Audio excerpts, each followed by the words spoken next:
3 reasons why we buy or start a business. There's only 3 reasons. We're to sell it, to scale it, or to own it passively, right? So sell it means we're always preparing it. That's a daily ritual. When the phone call came from my businesses to possibly be purchased, I realized the weak links of the things I wasn't 100% ready for. And I also was that guy looking back at my current self, looking back at my previous self from 3, 5, 7, 10, 15 years ago. I was always preparing my business for sale by building strategic depth, creating leaders. And they weren't perfect leaders. It was progress, not perfection, right? There are no perfect leaders. Nobody's going to be you. Nobody's going to be me, but they'll get it done, right? And then the key phrase, I don't forget, honestly, I should remember, maybe it'll come to me, who taught me this just recently.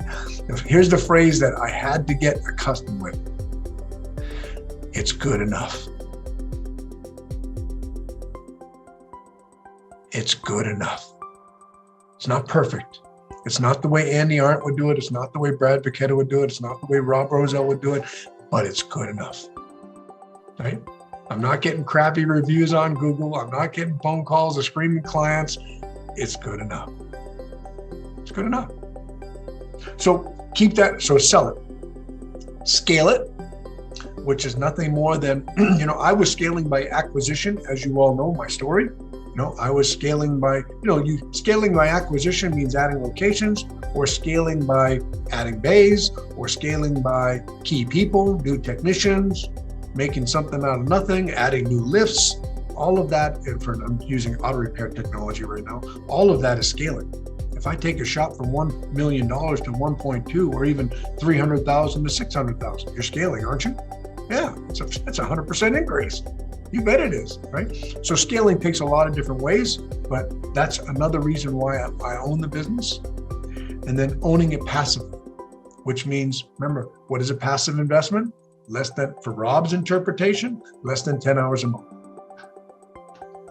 And we knew beyond a shadow of a doubt, I say we, Claudia and I, that owning that many auto repair shops or less or more, probably that amount, passively was going to be difficult in the state of California because of so much liability. And I don't care what state, but California is a great example.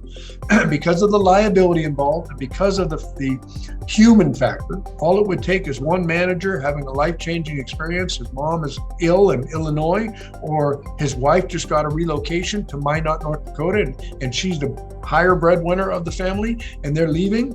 And the next thing you know, Rob's phone is ringing, and I've got to go manage a store, right? So I didn't have enough level of insulation, and there can't be. You can't afford enough insulation because all it takes is 3 different life events. One could be my regional manager that took me 15 months to train, right? So I didn't want that hanging over my head. So owning it passively for me was not an option. I was scaling when I got the phone call so that we could sell. But the key to all this, explaining me sell it, scale it, or own it passively, is for every business owner that ever watches this, and for those that are on this call, is to figure out now what your exit strategy is. Remember, chapter 4 of my book is preparing now. You've got to prepare now for what's coming.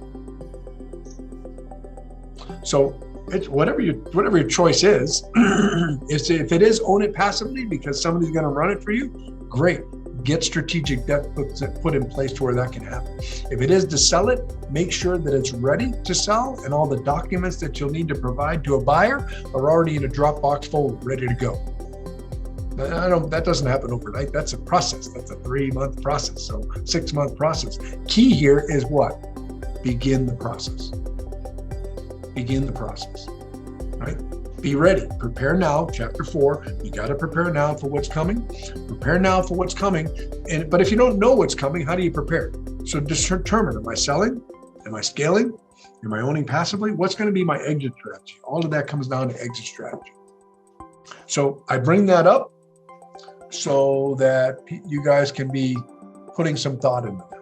Anybody that watches this, if this is on YouTube, because they cut this clip out, I just want it to be very, very clear that you should know what your exit strategy is, even if it's nowhere near right now, even if it's 10 years from now, you should have an idea. And kind of like a college student taking their first year, you can change your major, right?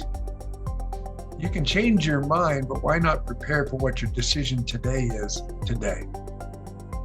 Right? Yeah, it's good stuff.